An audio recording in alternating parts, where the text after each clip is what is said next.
It's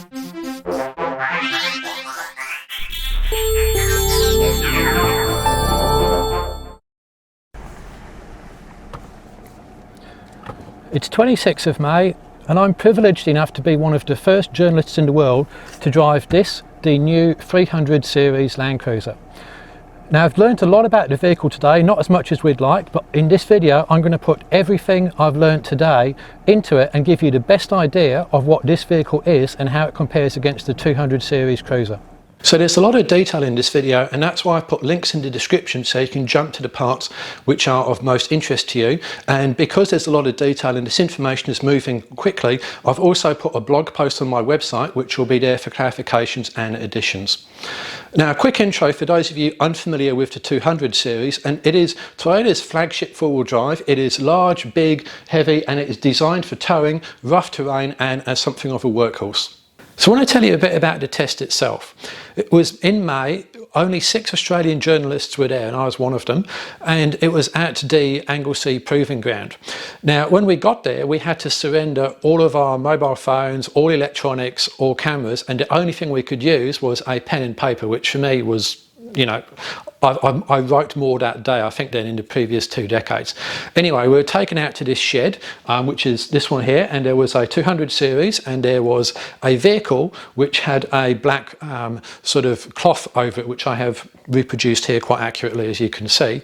And of course we knew what it was, and the covers came off and with a flourish like that, and there was a 300 series for the first time we could see. It was the only one in Australia at the time. It was the 3.3 diesel, that's the only engine we're going to get in Australia, and it was a late pre-production, and it was covered with all of the usual sort of controls and dials and measurement equipment that you'd find in a late test vehicle. Now we then got the chance to ask questions of the Toyota staff. It gave us a technical presentation. I sort of had to do my job and ask a lot of questions, and they had to do their job and say, sorry, no, we don't have an answer for that yet because we're waiting for the press launch, but you know, we tried. It was still a very useful presentation, and I have taken that data and sort of put it all the way through the presentation. Then we actually got out into the driving. Now we had 2 200 series to drive against 1 300 series.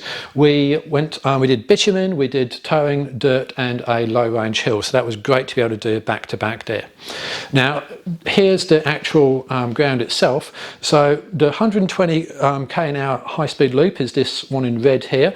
That's where we drove the car without a trailer. Then we hooked up the trailer and drove it around at 80 to 100 around that loop there. Also able to do a high-speed stop and a bit of a swerve test coming down here, which was good. Then we had a dirt road section starting from here. There's a great little right-hander which is important later on. They're quite corrugated. This was fairly straight, a few undulations there, and able to do an ABS stop on dirt about there. And then we had the bitumen handling road, which was really good. You'd sort of downhill there, hard right, and then there's a nice left-hander, a few curves here and a few more at the end there. So it was really great to have all of those 3 types of terrain with the 200 and 300 back to back, and I'm going to give you my driving impressions of what it was like. So the dimensions of the 300 series are very close to what's come before it. The wheelbase 2850 is actually the same as the 200, the 100 and even the 80 series, and Toyota called that the golden ratio. And they've actually said the 80 series has the best rough road ride capability of any vehicle they've ever produced, and I'm taking that as a very rough ride due to the live axles, which work really well over really tough terrain. And of course this news has sent all the 80 series owners into just absolute delight, because you know that's what they do. Anyway, the length is about 5 meters. It's a little bit longer than the 200 series. The exact length depends on the spec. Height 1950. I don't know if that's roof rails or not, but it seems to be a little bit taller than the 200.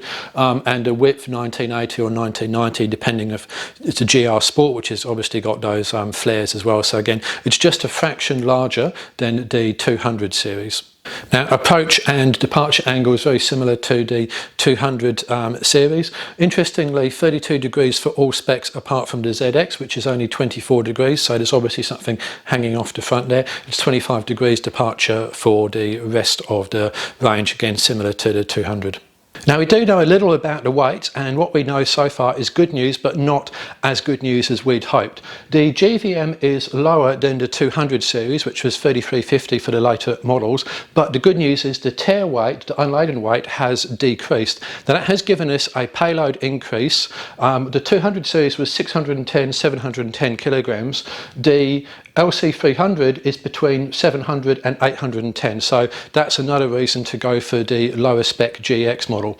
We know it will tow 3.5 tonnes braked, 750 unbraked. We don't yet know the gross combination mass and tow ball mass. I'm expecting that the GCM will be the same as the GVM plus the braked tow as it is for the 200, and the TBM will be 350 kilograms, but I'll find it out and update it on my website when I have that information.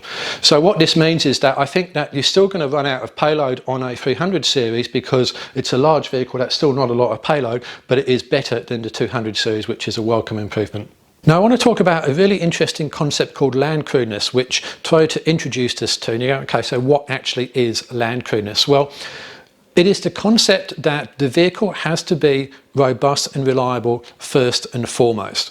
And Toyota seem to have very much taken that as the guiding principle for what the 200 should be, which is why it's more of an evolution than a revolution. So I'll give you an example which really sort of spoke to me about what Toyota are trying to do with this. In Japan, everywhere has got mobile coverage, and you can just pick up your phone and go, yep, I'm stuck, I need help, come get me, whatever else. And we know in Australia and many other countries you can't do that. There'll be plenty of places where you cannot get mobile phone coverage. So what the Australian engineers did, they took the Japanese engineers out to Tulangi State Forest, which is only 30-40 k's out of Melbourne. And for those of you that know it, and a lot of you will, there's places in there you go down into dips and there's absolutely no mobile coverage. Anyway, they took the Japanese engineers out there and they said, okay, the car stopped, imagine that you can't fix it, what are you going to do? Turn the engine off. And the Japanese engineers sort of went, okay, well, pull out for service. And they looked at their phone and go, oh my God, there's no service. What now? And they said, okay. The Australian engineers said, all right, now imagine that we're not just 30-40 k's out of Melbourne, which is bad enough. That's a long way you've got to walk. Imagine that you're in the desert or something like that. And that's kind of hits home why four-wheel drive vehicles need to be super reliable and super robust. Now, of course, how well they execute on this is another question entirely, but I was actually really heartened to hear them talk about Landcrewness, because I just don't hear that sort of information or idea coming out from any other manufacturer. And I also discussed it in the concept of what I term graceful degradation, which is if part of a vehicle fails, it should only fail that part and not have a knock-on effect. So for example, I've seen a competitive vehicle immobilised because the sat-nav didn't work, because the sat-nav relied on the wheel speed sensors, and there was some form of error there. Basically, the vehicle was immobilised. Similarly, I've seen vehicles have a wheel speed sensor fail, and then that has meant the automatic transmission has failed, and therefore the engine goes into limp mode. Shouldn't be the case. You know, if a wheel speed sensor fails, that shouldn't affect your automatic transmission, far less your engine. It should just mean no ABS, no traction control. That's it. So Toyota seemed to have actually understood this and put it into practice. Exactly how far and how effective that would be, I don't know, but it's certainly good to hear them talking about it. Now, Toyota explained to us their QDR philosophy, and it works like this. So say that we've got performance over here, we've got QDR over here, which is quality, durability and reliability. The way they look, their line has to go like that. So if the 200 series is here and then you get more performance, well, let's say the engine's more powerful, that means that the vehicle is going to go harder and faster, so then you've also got to increase your QDR as well. So you can't make a performance increase without making a corresponding increase in your QDR, and that's something they've really focused on with the 300 series, with all of the testing they've done, about 80% of it in Australia here, ensuring that the extra performance is actually matched by an increase in what they term QDR. All right, now the interior and exterior. So here is the 300, there is the 200, and you can see that quite a difference there. Much larger touchscreen right up in the centre. The size of that touchscreen is dependent on trim. It's got more of a cockpit type feel there, and it generally looks a bit modern, although, you know, frankly, it's no Audi interior. Now, there's a bunch of interior features of note, which are all going to be dependent on trim. One is the second row is 40, 20, 40 split. Some models will have an electrically operated third row, and that will fold into the floor nice and flat, so no more seats folded up to the side, which is great. Obviously that means you can then remove it and create a false floor, and that's where your water storage and everything can go. So I give the aftermarket about 35 seconds to come up with a false floor where you can store things underneath. My tip would be water, be a good place for it. Twin level glove box, which is good. Not nice big storage space there. We've got that Apple CarPlay, Android Auto. That's kind of a given for cars these days. The center console cool box makes a return. Driver settings, so that it will remember who you are and then the settings you liked. Fingerprint authentication, so not exactly sure how that works, but I think that's to do with the touch start. There'll be some 220 volt sockets there as well, and bizarrely they have put some screens on the back row of the headrest that was in our pre-production vehicle. Why I'd want to do that, I don't know. Everyone's got their own personal screen, but they've done it. So don't know how that will translate to the spec levels, but yeah, it's not exactly market leading from tech, but it's certainly sort of keeping pace. Okay, now this is the second row controls. You can see that in this model at least, it's pretty comprehensive. You've got USB, HDMI, volume control, heated and cooled. So the top level specs are really going to take care of the backseat passengers. Now, one interesting change aerodynamically is that Toyota has studied the airflow over the back window and basically designed it so that you get less dust appearing on the back of the 300's window compared to the 200's window. And they said that if you're driving through really dusty conditions, you might get, you know, 10 mil of dust all the way around here. With the 300, it might only be a third of that or thereabouts. So kind of shows the attention to detail I've gone to even look at the aerodynamics on the back window. So in the cabin, the first thing you notice is that the center console is raised and it feels much more of a cockpit than it did before. You've also got this really large infotainment system, which is pretty well placed. Now, one of the things I really do like is look at all of these switches, dials and buttons and levers. That's great. I really like the fact that Toyota haven't relegated everything to a touch screen, which is really hard to use when you've got gloves and impossible to use when your hand's bouncing around on a corrugated road. So top marks to Toyota for that. Now, the park brake is electronic and you can actually hear it go on and off. Now, I'm hoping that doesn't translate to any reliability issues as Land Rover had in the Discovery, but there we go, it's now an electronic park brake. Now, at the back, we've got the triple split of the third row, and as you can see, one thing I like is that Toyota have made the back still really boxy, so we maximise that space. Now, have measured the dimensions relative to the 200 series, and the depth is actually a little bit more than the 200 series. The width here is a little bit less, and the height from there to there is about the same, so it's still pretty canaverous there. And you still have here that to lift up, and then that's where you find your spare wheel equipment underneath there. And there's your tie down points here, and there's a couple further up. One other little point about the 300 series design, and this is as a direct result of customer feedback, is this sill over here. If I open the door, you can see that over here it's all completely clean. So when you get in, you're not going to get dirty. In the 200 series, this area over here actually gets all dirty, so you might get dirty as you're entering or exiting the vehicle.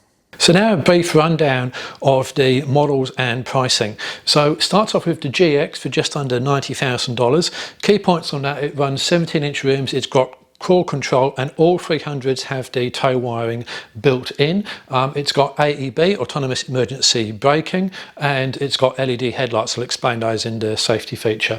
Then it's a fairly big jump as usual for Toyota, about almost $12,000 to the GXL. That gets a bunch of extra safety features. It also gets MTS, multi-terrain select. I'll explain that in another part of the video, and that's 7 seats. Then it's another $12,000 onto the VX. Basically you get more safety and more luxury luxury there. And then we get into the Sahara, which is your top level with 7 seats, and again just more safety and more luxury.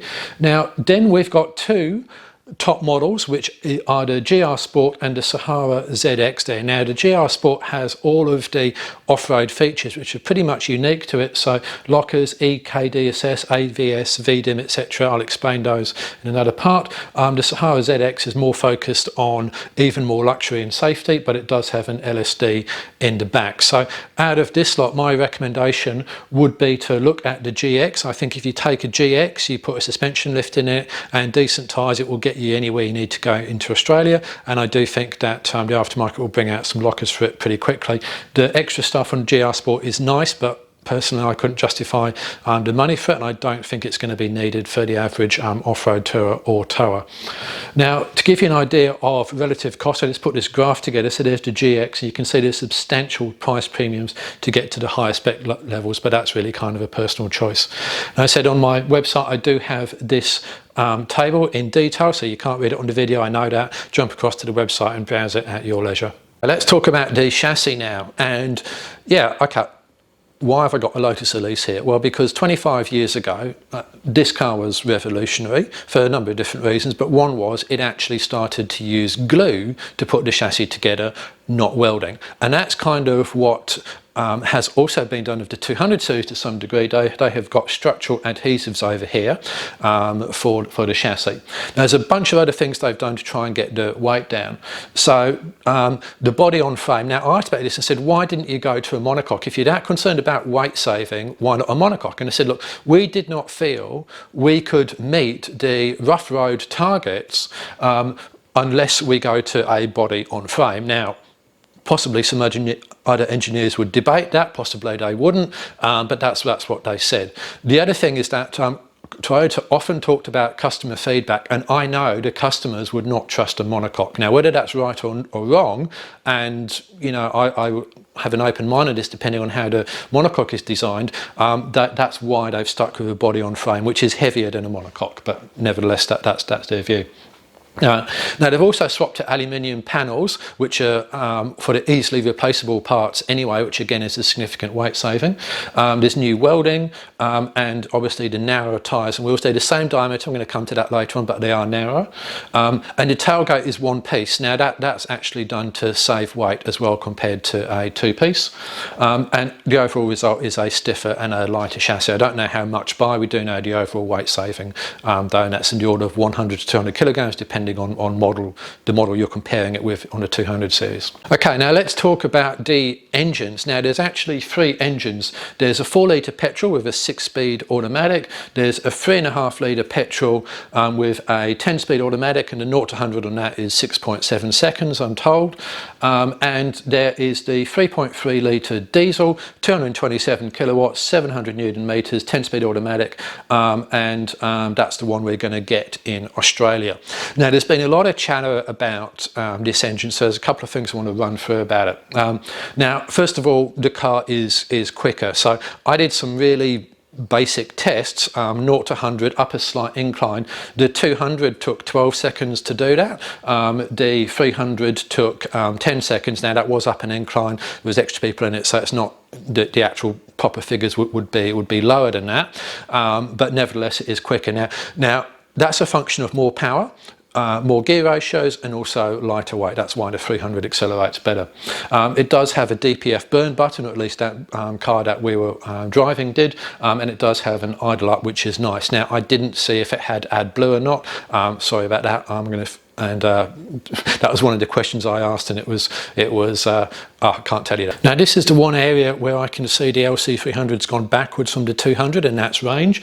So the 200 had an ADR 8101 fuel consumption of 9.5, to 300 8.9, so that's 6% better, but the fuel tank size has gone down from 138 litres total to 110, so that's 20% smaller, which means that the range is about 15% shorter, which is a shame. Now I'm sure I know the aftermarket is going to bring out extra range fuel tanks on that, so that should be addressed, but nevertheless it's still a bit disappointing to see range has gone backwards, and I suspect that's because they just wanted to decrease the tare weight as far as they could. All right, now let's also talk a bit more about this diesel engine there, because the view of many is that, oh, hang on, it's all the Toyota have done is just up the boost, yada, yada, yada, you know, and it's just going to explode like the Nissan ZD30 engine did of old. Well, there's a lot more to it than that. So first of all, you've got to remember there's been 14 years of development of engines since the 200 series came out, and that is a lifetime in terms of, in fact, several lifetimes in terms of diesel engine development. Now, I did ask the engineers quite a bit about this, and they weren't able to give me a lot of information, but here's 3 areas that I found it's improved. One is improved fuel injection cycle. So when you get a diesel engine, you inject diesel straight into the cylinders, and that's just not a single injection anymore. With this car, you've got up to 7 cycles, so there will be a little bit of diesel injected, then a bit more, then a bit more. So the timing between those 7 injections and how much is injected is all very, very carefully designed for maximum combustion efficiency, and that's something which wasn't done to anywhere near the same extent on the previous engine. Then we've got the swirl port here. Now the swirl port is where that fuel mixture comes in there and it swirls around and it sort of gets atomized a bit before it finally gets combusted. And again, that's been improved as well. The air intake, we've got twin turbos now. They're a primary and a secondary. They are variable nozzle and speed controlled. So basically, the computer controls exactly the angle of the air coming into onto those turbo vanes, and also regulates the speed of it as well for maximum efficiency. So it's not just a fan in the way of outgoing exhaust, it's way more controlled than that. And then you've got the primary, and then that will go all the way through the rev range, and the secondary comes in over the top there. And then efficiency, so it's a 6-cylinder, so there's less cylinders than an 8, which means that you've got less friction, and the fan is electrically driven, so that can come on and off at a moment's notice. There's no sort of energy sapping belt there. So, you know, if I had proper access to the engineers, I could probably do a whole video on diesel technology advances over the last 14 years, but that gives you an idea. It's not just a case of, oh, got pretty much the same engine, dropped the capacity, up the boost, call it good. That's not how these things work. Okay, now let's take a look at the kilowatts per litre over time. So the 40 series had about 20 kilowatts per litre, and we'd laugh at that today. 60 series up to a massive 25, 80 series 29 kilowatts per litre, 100 series 36, the 200 had 44 kilowatts per litre, and then the 300 series a leap up to 69 kilowatts per litre. So you can see this kind of progression there is normal as, you know, technology gets better, tolerances get finer, more things are invented. I mean, at some point here, turbos and intercoolers came in, etc., and they've just got better and better. So, you know, it's not out of the question that we'd get that sort of improvement over that sort of time. Now let's take a look at kilowatts per litre, some of the leading vehicles on the market. So the LC70, well, did I say leading vehicles? Anyway, the LC79, 33 kilowatts per litre. The LC200 was 44, as you said. The Ranger 3.2 is 46. The Prado 2.8, 54. Navara knocks out 61 kilowatts per litre. The Amarok, 66 kilowatts per litre, and that's pretty much where the LC300 is, 69. The 2-litre Ranger is above that at 79, and the new Defender with the D40 engine is 89 kilowatts per litre. Now, what this is saying is that the LC300's output per litre is not actually completely off the scale. It's about the same as the Amarok, and it's actually less than the Ranger. Now, both of those engines are not known for blowing up and causing problems. They just seem to work. The Amarok engine's been around for a long while, Ranger less time, but I haven't heard or seen reports of the Ranger engine just blowing up and just failing. So I actually kind of think this concern over the 3.3 is overblown in terms of its capacity. Now, it is a new engine. We will need to wait to see if it's going to survive into the long term, as we would do with any new engine regardless of capacity there, but I wouldn't discount this engine purely based on capacity for all the reasons I have explained. Okay, now speaking of it, this is a 200 series. This is a photograph was taken in April 2008. I was driving it to Cape York. I think actually I was probably one of the first, if not the first 200 series to make it to the tip of Cape York. And I remember having to tip untold amounts of oil into this thing to keep it going, because when the 200 first came out, it used a lot of oil. Could that be the same with the 300 series? Who's to know?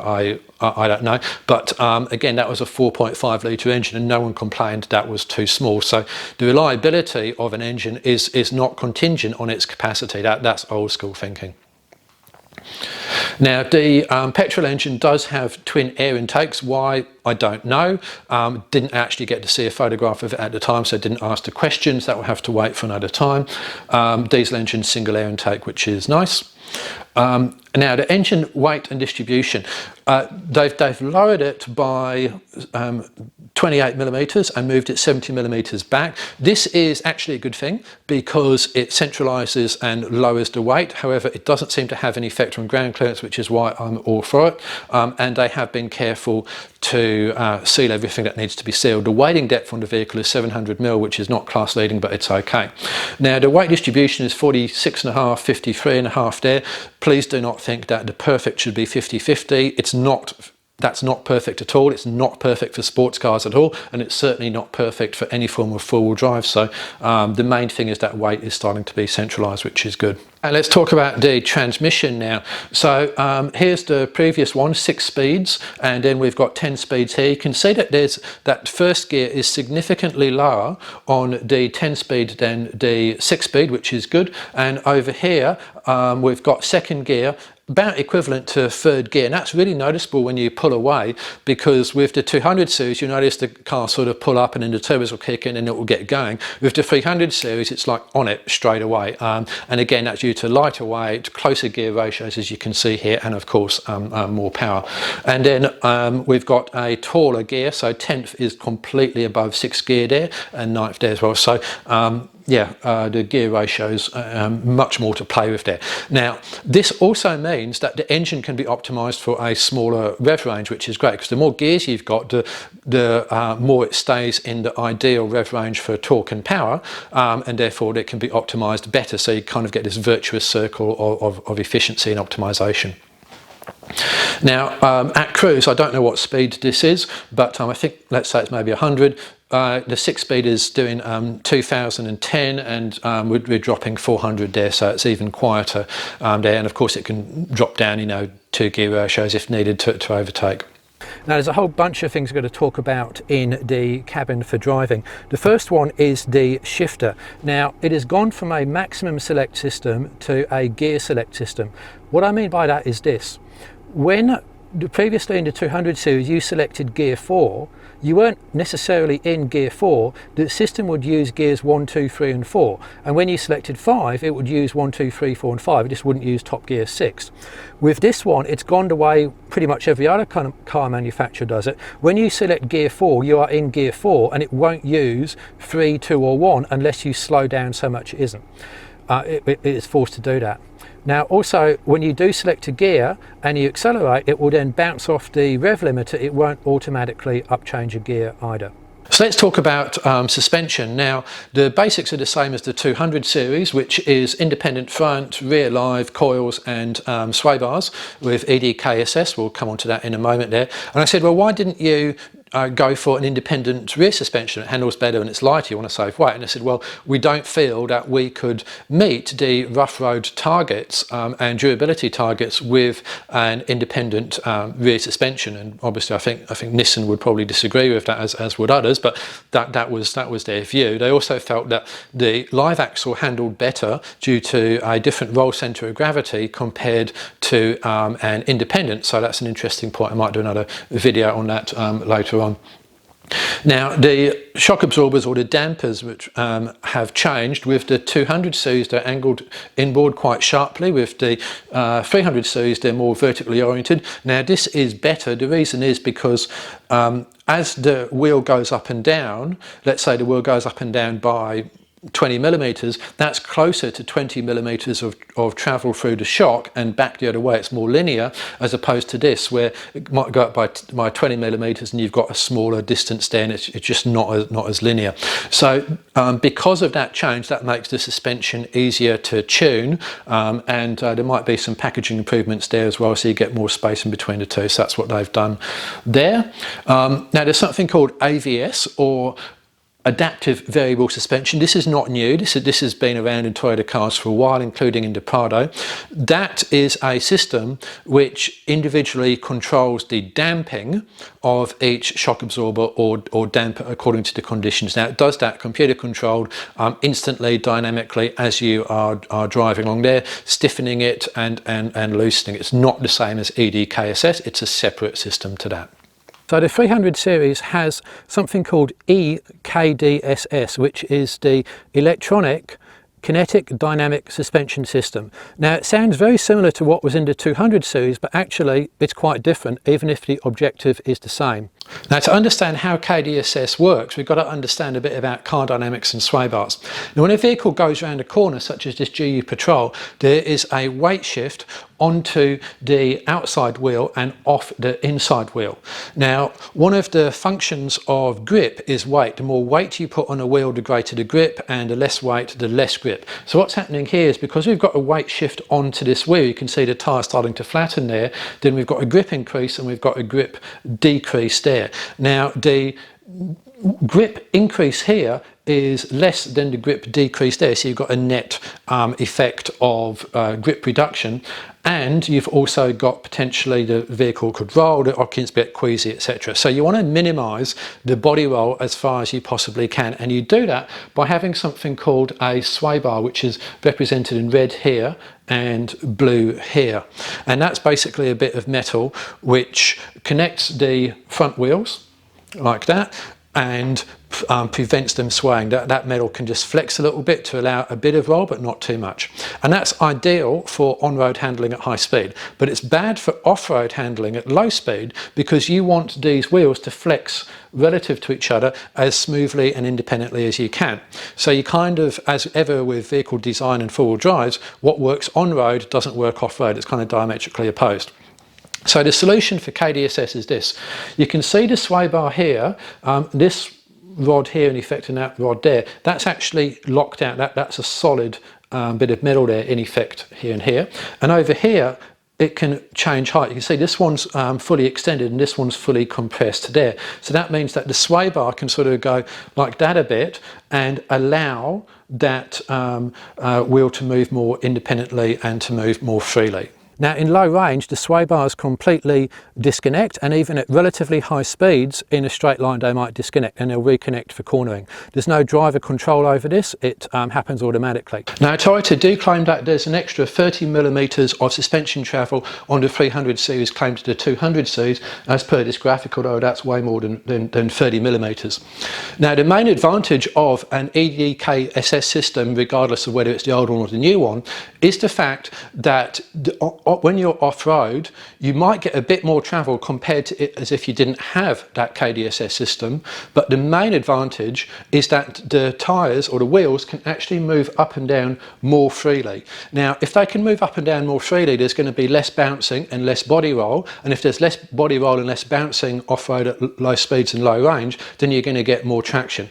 So that's your major advantage of KDSS, be it E-KDSS or KDSS. Now, if you're wondering how effective this is an Landcruiser 200 series Sahara, and I put it up against all of these vehicles here, and it actually flexed the most. Now, this is not a true RTI test because I didn't take account of wheelbase, it's simply who could drive furthest up the ramp there, but you can see that for a stock vehicle to outflex all of those, including a live axle 100 series, is pretty impressive. So the axle flex on KDSS and the 300 series is going to be impressive. However, remember, axle flex comes with a disadvantage. The more suspension flex you have, the lower the chassis starts to sit to the ground, so it's not necessarily always a good thing, but it's good to have the option there. And that's why I would have liked to have seen E-KDSS as a switchable manual option, because I can tell you there's sometimes when I've been driving Jeeps that I've been able to get up a track by leaving the sway bars connected as opposed to disconnecting them, simply because you get less ground clearance the more flex you get. So it would be nice to have that manual option there with E-KDSS. Okay, so wheels and tyres. The 200 series was running 285, so 285 60/17 and 285 60/18.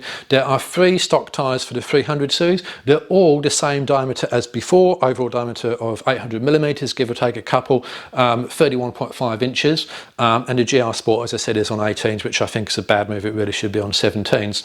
So we've got the 245 70/17s, that's running on 17 by 7 rims plus 50 offset, that's for the GX only, and then we've got 265 65/18s. The rim on that is 18 by 7.5 60 offset, and that's everything apart from the ZX. 265 55/20, and that's a 20 by 8 rim on a 60mm offset positive, and that's for the Sahara ZX.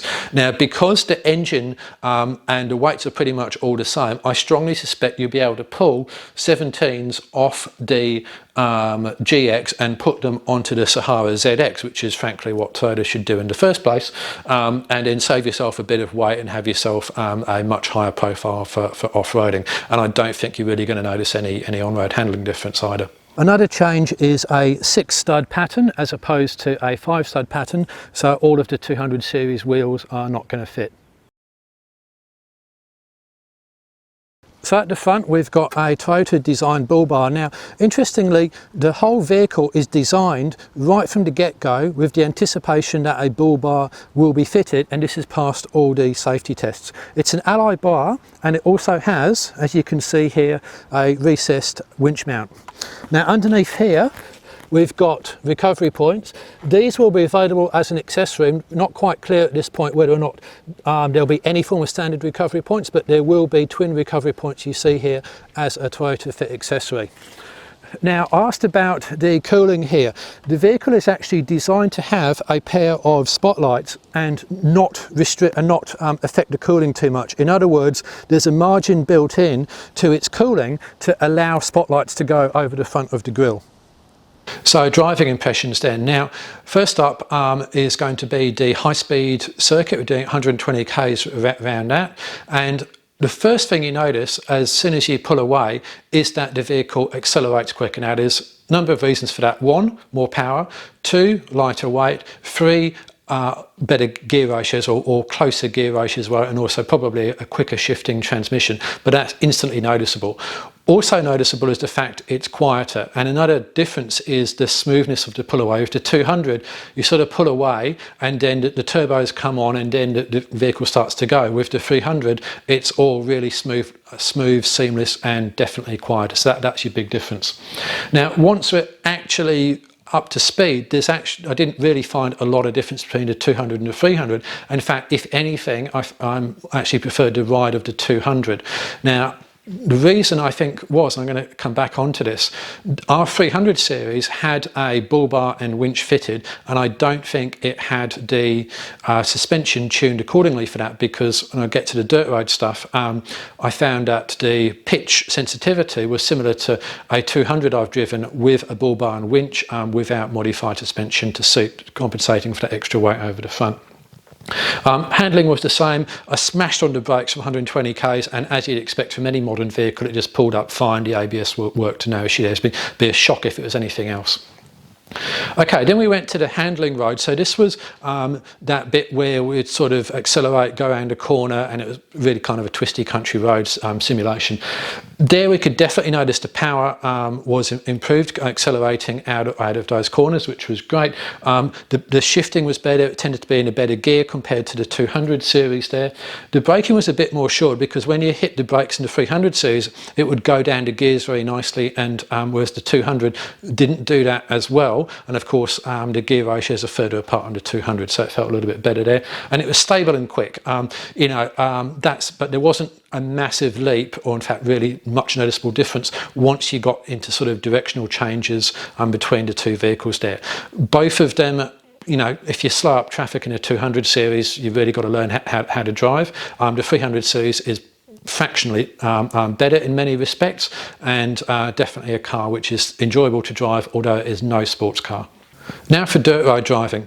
So the first thing you notice there is that superb traction off the line. Toyota generally do very good all-wheel drive systems. This isn't an on-demand where it drives, say, the front axle and the rear axles come in once traction is lost, or just trails around a lot of the time. This is true 50-50 front-rear torque split four-wheel drive with a torsion center diff, just like the 200. So the all-wheel drive traction is great. I talked before about the bull bar and the winch package. I will run some video to explain the differences between the 200 and 300 for that. When I did go around a corner, a corrugated corner, the 300 series did run a bit wide due to its extra pitching, and the 200 didn't so much. What I liked about the 300 though, even though it ran a bit wide, was the stability control kind of just let the car do it, because I wasn't soaring on the steering wheel or anything. So I think that they have calibrated the ESC pretty well for dirt roads. I didn't chuck it sideways or anything else like that, but I'm sure it would have come in. But it does allow a bit of slip, which is great. It doesn't seem like it's overly nanny state. And didn't do a lot of ABS testing on dirt roads, but what I could see, I know that with the 200 series, it's good, certainly in the later models. And at the stop I did in the 300 was also pretty reassuring as well. And the ABS is a lot better than, you know, ones 10-20 years ago. It does actually modify itself now for dirt road operations. So overall, pretty happy with the 300 series as a dirt road cruiser once that suspension's fixed up. Here's the 200, and there's a bit of pitch, but the car settles down and powers out. The 300 series, same sort of line, same sort of speed, more pitch as you can see, and it doesn't settle down as much. And again, I think that's because the suspension's not tuned for that bar and winch package. Now here's the two side by side so you can compare. Now this section is straight, faster and longer. There's the same sort of pitching, but it's at a lower frequency. The video doesn't show it as well. The overall effect is similar to when I was driving a 200 series with a bar and winch package, but there was no modified suspension to suit. So I've got every confidence Toyota will fix this for production models. Now for towing, we took this 3-ton trailer around the high-speed circuit, so didn't really go for any country lanes or anything else like that. We know that the vehicle can tow 3.5 tons brake, 750 on brake there. We don't know the tow ball mass, but I'd be shocked if that's anything other than 350 kilograms. Toyota are normally very good on that. It does have trailer stability control like the 200 series did. I've got a video where I explain what trailer stability control is and why it's important. I'm going to assume that the gross combination mass is the same as the maximum tow in a GVM, which is not the case for pretty much every ute on the market, but it was for the 200. So I'm going to assume it's going to be the same for the 300, at least I hope so. If you're not sure what GCM, GVM is, I do have another video where I explain it in excruciating detail.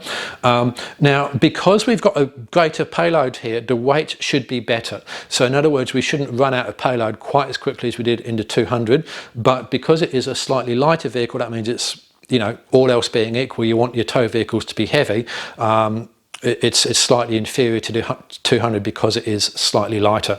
That said, I think that the 300 will tow at least as well as the 200 series overall, which still remains it's one of the class-leading tow vehicles in Australia. Okay, so driving impressions of the vehicle then. So 3,000 kilogram trailer, as soon as you pull away, you notice that it's more powerful, it just gets off the line quicker, it gets that 3 tons moving a lot better. Ride and handling is pretty much the same there.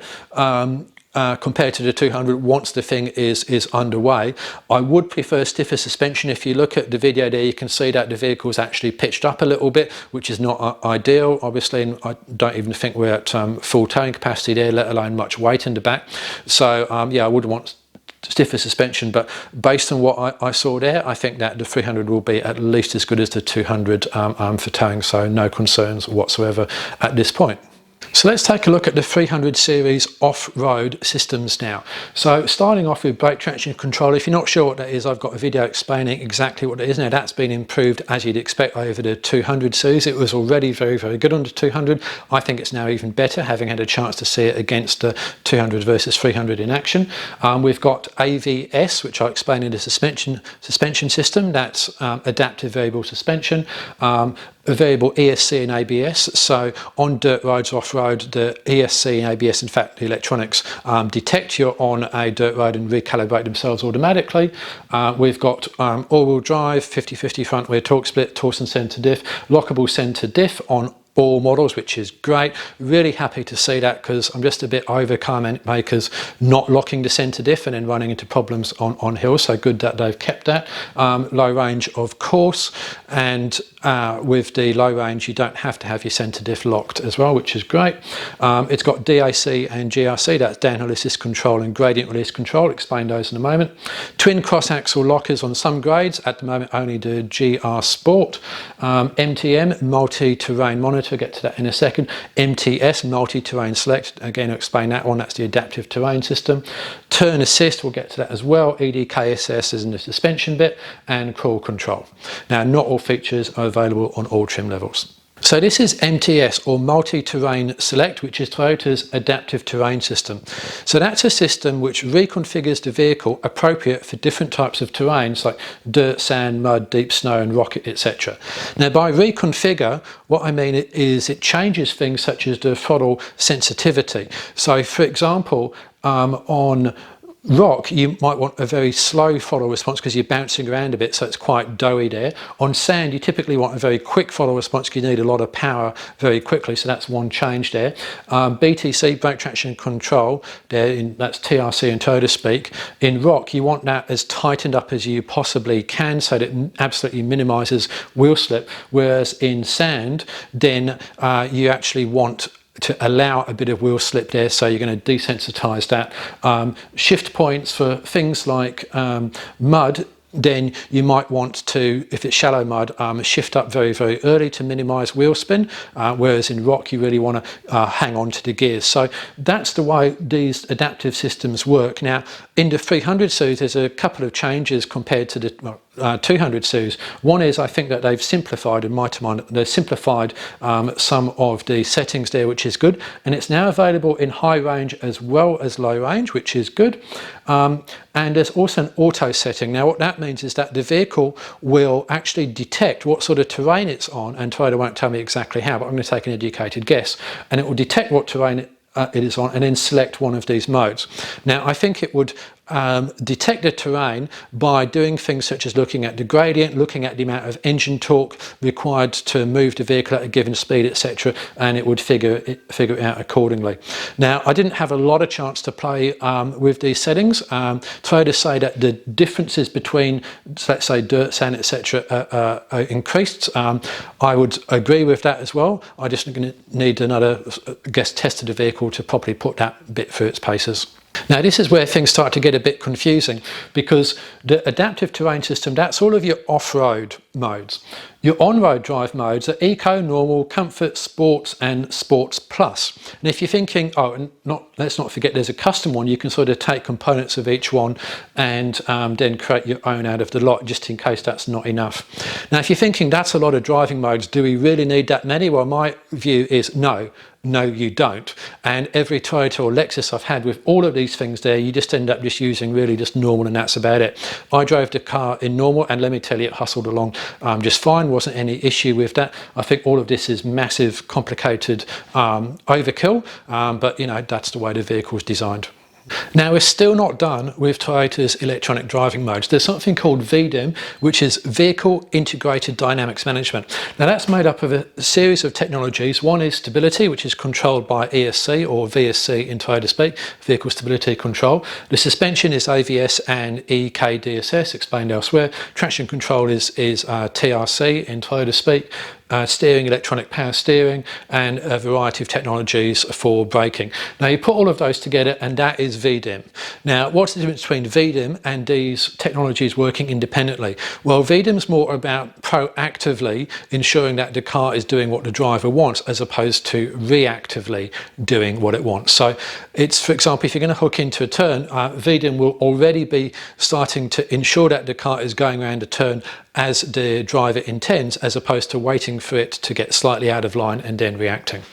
And we're still not done, because then there's also AIM, which is all-wheel drive integrated management, and briefly that is looking at the throttle control, shift pattern and a bunch of other things there to ensure that it works in best effect with the all-wheel drive system. So all of this is perhaps a little bit overkill. The only thing you need to take away is there's a bunch of electronics making the car drive better. Now, multi-terrain monitor, this is Toyota's system. You can see that it creates a visual image there of exactly where the wheels are, and I didn't get a chance to use it, but I've kind of got a little bit mixed feelings about this. I think they're useful, but they're certainly not a replacement for old school four-wheel driving techniques just yet. Now here we've got two more switches, and those are new. Those are the switches for the front and rear cross-axle differential locks, as distinct from the centre differential lock here. Now the interesting thing about the lockers is that you can actually select the front locker and not the rear, and vice versa. The bad news is that the brake traction control is killed on the axle which doesn't have the cross-axle locker engaged. So my driving advice would be either use both lockers or none. So I asked Toyota if the traction control on the 200 series was good and you didn't need lockers for that, but you did on the 100 and the 80, and the traction control on the 300 is even better, why introduce lockers now?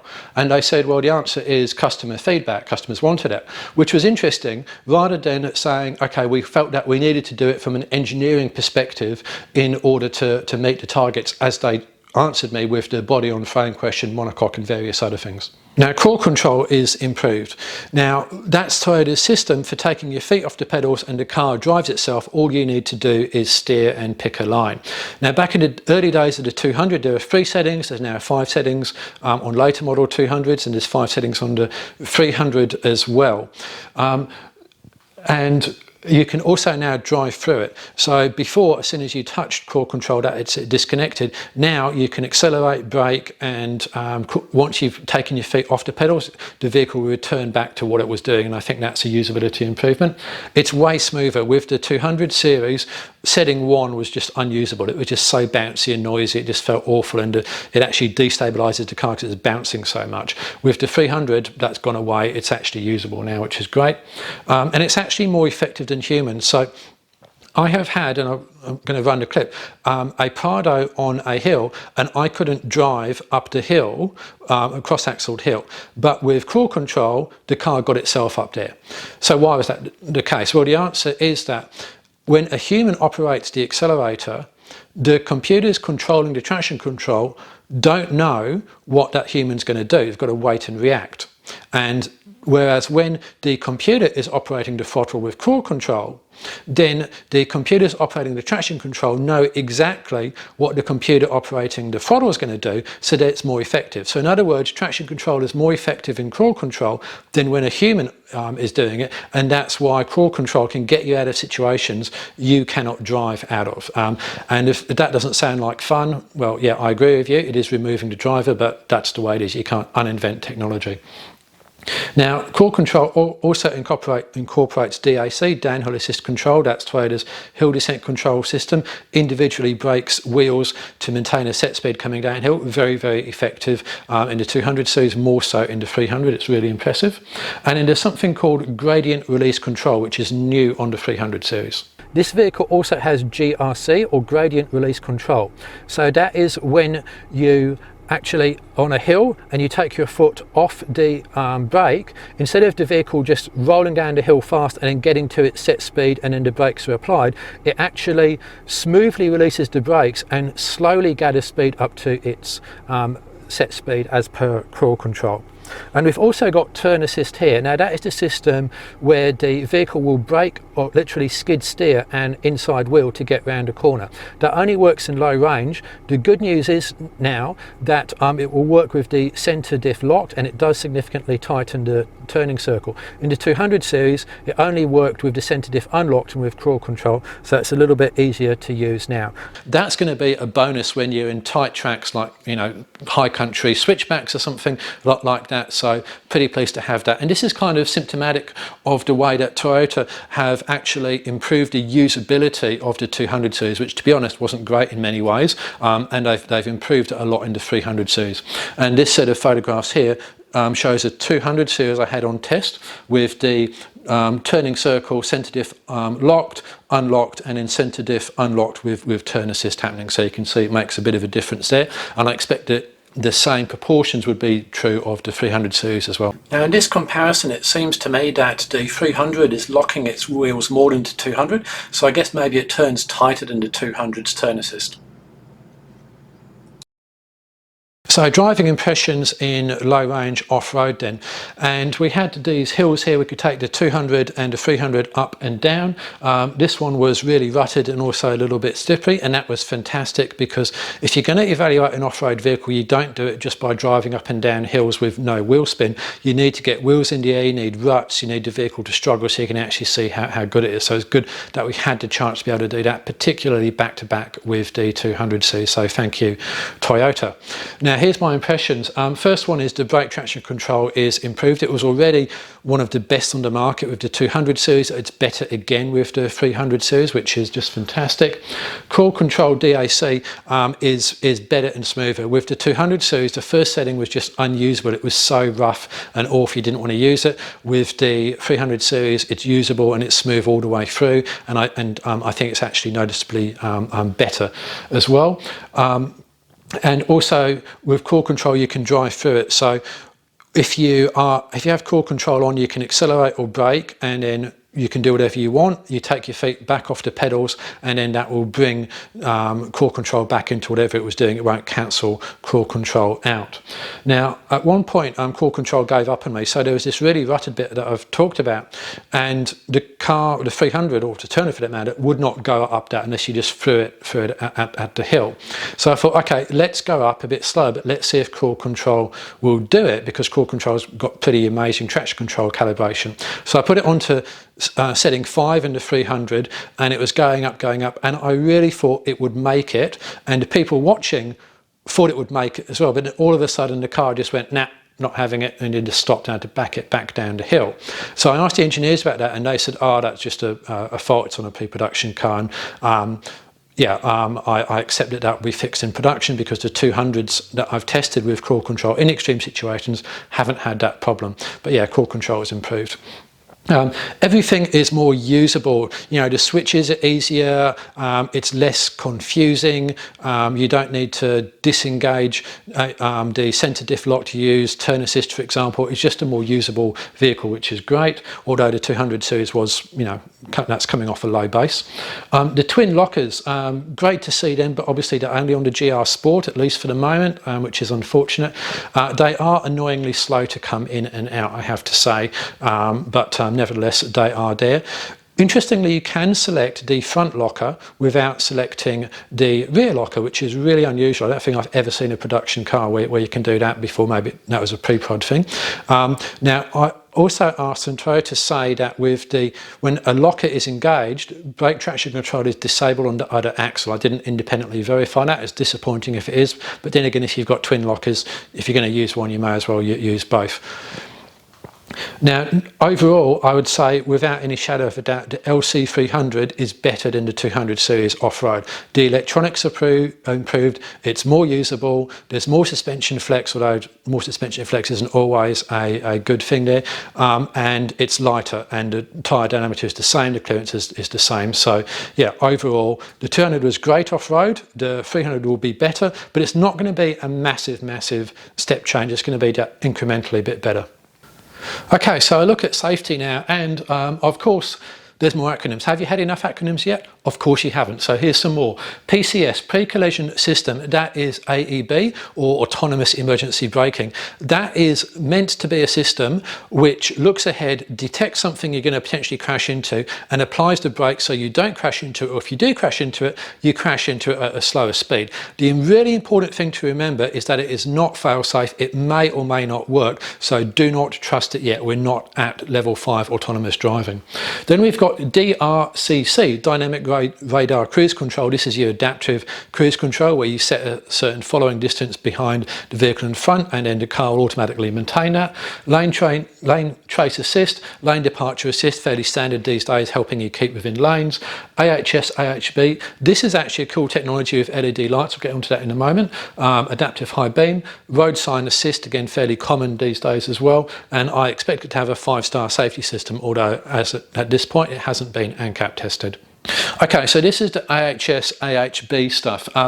So because it's now got LED headlights, you can very precisely control the beam. So what happens is that you've got your vehicle coming across here, it will detect other vehicles or the oncoming vehicle, and it won't dazzle the other vehicles. So it basically just bends the light around the pedestrian there, and you can see here's the same sort of thing. Right? It doesn't illuminate the car in front or the car coming there, but it will illuminate the pedestrian, so it detects that. Now it's also speed dependent, so at slow speed you can see it goes quite wide. The faster you go it starts to narrow up, and on high weight it just gets narrower and narrower. So the faster you go, the further it looks into the distance, and it switches from wide to a narrow beam automatically. I still suspect you're going to need driving lights for this, but nevertheless it's a great lighting improvement. So to finish up then, a summary and a quick look at the competition. So it's interesting first of all to look at what the 300 series isn't but might have been, and the first thing is it could have gone for a monocoque chassis, which would have been much lighter. They say they couldn't meet the targets, that's fair enough. Others may differ on that. Independent rear suspension, Nissan have done that with the Y62, Land Rover have done that for many years already. Other manufacturers are doing it. They said no, we think that the dirt road ride is better with a live axle and it's stronger and it's more robust. They could have gone for height adjustable suspension like Land Rover have done and others, and in fact Lexus have done that with some of their vehicles. That would have been an overall improvement in capability on road and off-road. Could have gone for four-wheel steer. We don't often see that. We're going to see that more and more with electric vehicles. Check out my Atlas interview and also the Rivian piece as well. Torque vectoring differentials. Now this is something I would have really liked to have seen them do. Instead they've kind of just relied on another really good improvement, admittedly, of brake traction control as opposed to true torque vectoring.